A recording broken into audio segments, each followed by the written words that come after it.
닥치고 스윙의 김프로입니다. 자, 레슨비는 구독 그리고 좋아요. 네. 자, 오늘 제가 말하고 싶은 건 처음에 봤을 때 스윙 봤죠. 이렇게 좀 약간 오버스윙 한 거. 저는 사실 오버스윙을 한다면 하게 허용하는 편이에요. 근데 절대로 하면 안 되는 오버스윙도 있죠. 그건 뭐냐면 팔꿈치가 이렇게 접히는 거예요. 접히는 거. 그렇죠? 이렇게 접혀서 오버스윙 하는 거는 절대 안 돼요. 근데 정말 몸이 너무 유연해서 이렇게 펴진 상태에서 코킹이 좀 이렇게 된 상태로 오버스윙 하는 것까지는 괜찮아요. 이렇게 오버스윙 하는 사람 많지는 않죠. 그래서 오버스윙은 사실 좋은 건 아니에요. 근데 방금 우리 김양아 프로랑 영상을 또 찍었고, 여기 지금 보이진 않지만 저기 서 있어요. 저기 서 있어서 계속 목소리로 저를 서브해 주실 거고, 하다가 안 되면 또 나와서 또 시범도 보여주겠죠. 앞으로 한 5편에서 10편 정도는 우리 김양아 프로와 함께 드라이버 특집으로 계속 해보도록 하겠어요.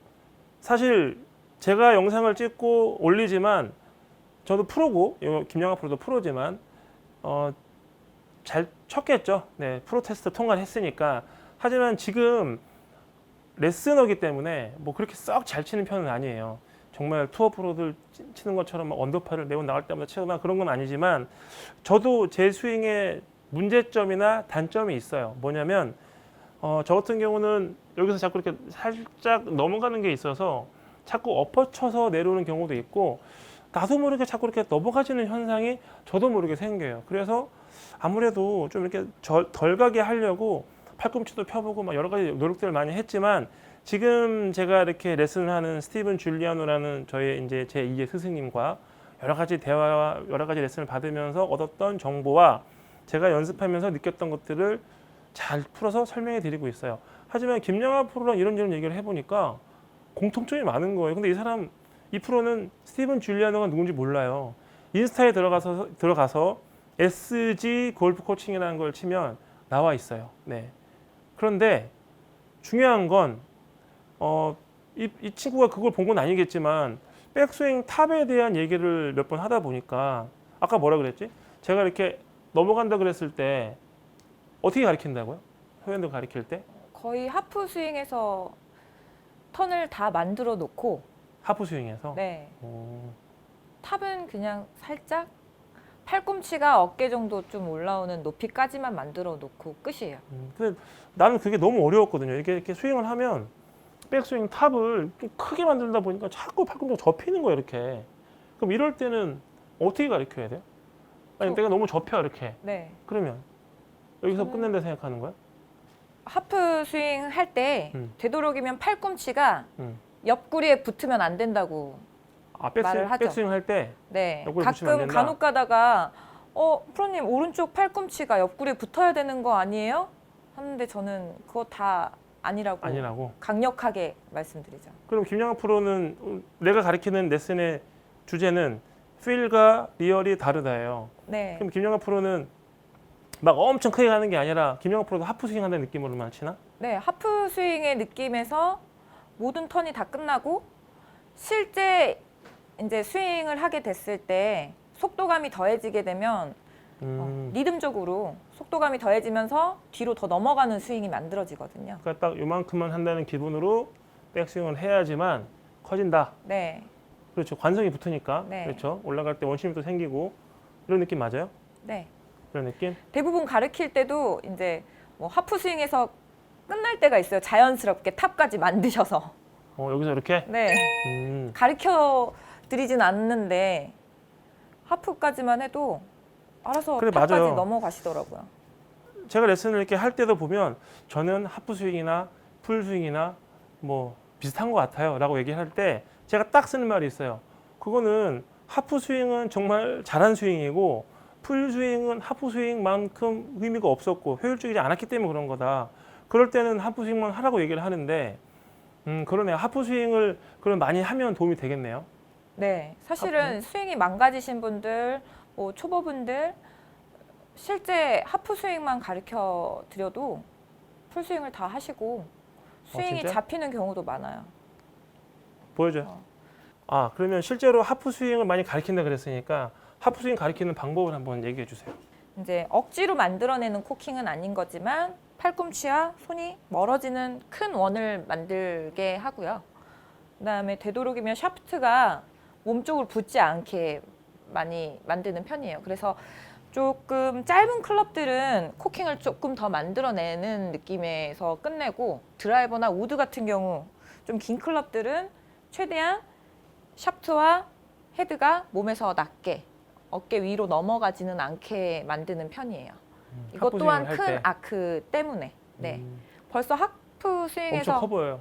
네, 하프 스윙에서 큰 아크와 몸통 회전을 다 만들어 놓는 느낌이기 때문에, 특히 오른쪽 팔꿈치가 옆으로 붙는 동작은 굉장히 좀 제가 안 좋아하는 스윙인 거죠. 그러면 양쪽 겨드랑이에 수건을 끼고 가리키는 건 아니네요. 전 그렇게 가르쳐 본 적이 없어요. 나도 그렇게 가르쳐 본 적은 네. 없어요. 왜냐하면 이게 벌써 그 때리는 리듬이 겨드랑이를 붙임으로써 몸이 경직이 되고 좀 손목 부자연스럽지. 움직임이 부자연스러워지기 때문에 되도록이면 끼지 않고 뭐 도구를 이용하지 않은 상태에서 손위치를 좀 넓게 만드는 편이에요. 그러면 지금 얘기를 들어보면 백스윙 때 하프까지가 굉장히 중요하네요. 네. 하프가 저는 핵심이라고 생각을 하고 있어요. 하프 스윙이. 네, 여기서 이제 속도감이 더해지게 됐을 때 뒤로 넘어가는 동작들이 실제 많이 나오시기 때문에 초보분들 오셔도 하프 스윙만 가르쳤는데 풀 스윙을 하고 계시는 분들이 한 10분 중에 6, 7분은 그러니까 하프 풀스윙을 스윙에서 하시게 자연스럽게 되더라고요. 풀 스윙 넘어가니까. 네. 그럼 이제 여전히 레슨할 때는 하프 스윙 위주로 가르치겠네요. 네, 하프 스윙이나 4분의 3 스윙. 뭐 저 같은 경우는 피니시는 거의 잘 안 가르쳐 드리고 그러면 김영하 프로는 7번 아이언을 몇 메다 정도 치죠? 7번으로 135, 140, 140m 쳐요. 140m? 네. 그러면 적게 나가는 게 아니죠. 네. 그러면 이거는 지금 얘기한 거는 아이언에도 똑같이 적용이 되는 건가요? 네, 아이언도요. 아이언도? 네. 그러니까 스윙이 자꾸 커지는 이유가 뭐 아니면 팔을 쓰는 이유는 하프 스윙 말고 풀 스윙을 많이 해서 네. 그렇다. 그러니까 그런 것들을 교정하기 위해서는 하프 스윙을 하는 게 맞는데, 그럼 다시 한번 마지막으로 정리를 한번 해볼게요. 그러면 하프 스윙을 할 때 아주 중요하게 생각하는 거 한 번만 얘기해 주세요. 하프 스윙을 할 때. 오른쪽 팔꿈치. 팔꿈치요? 네. 오른쪽 한번 설명해 팔꿈치가 주세요. 네. 몸에서 붙어서 스윙이 나오지 않게 음, 되도록이면 좀 떨어뜨리는 편이에요. 떨어뜨리는 편. 네. 왜냐면 이제 백스윙 할 때 팔꿈치가 몸쪽에 붙어 있었을 경우에 다운 스윙에 영향을 미치는데, 이때 몸쪽에 붙어 있는 팔꿈치는 쓸 수가 없고 손만 쓰게 되기 때문에 자칫 잘못했을 때 손으로 덮어치는 스윙이 많이 나오게 되기 때문에 좀 걸리지 않을 정도로 팔꿈치를 좀 빼놓는 편이에요. 팔꿈치를. 멀리. 네. 되게 팔이 긴 건가? 왜 되게 잘 뻗는다. 팔이 길기도 하죠. 그죠? 네. 그러면은 그렇게 해서 다운 스윙은 그냥 부드럽게 원래대로 가는 거예요? 하체 리드 하고? 다운 스윙 때는 하체를 말씀하시는 건가요? 네. 되도록이면 차면서 오른쪽 무릎이 펴져 있는 상황을 만들어주고요.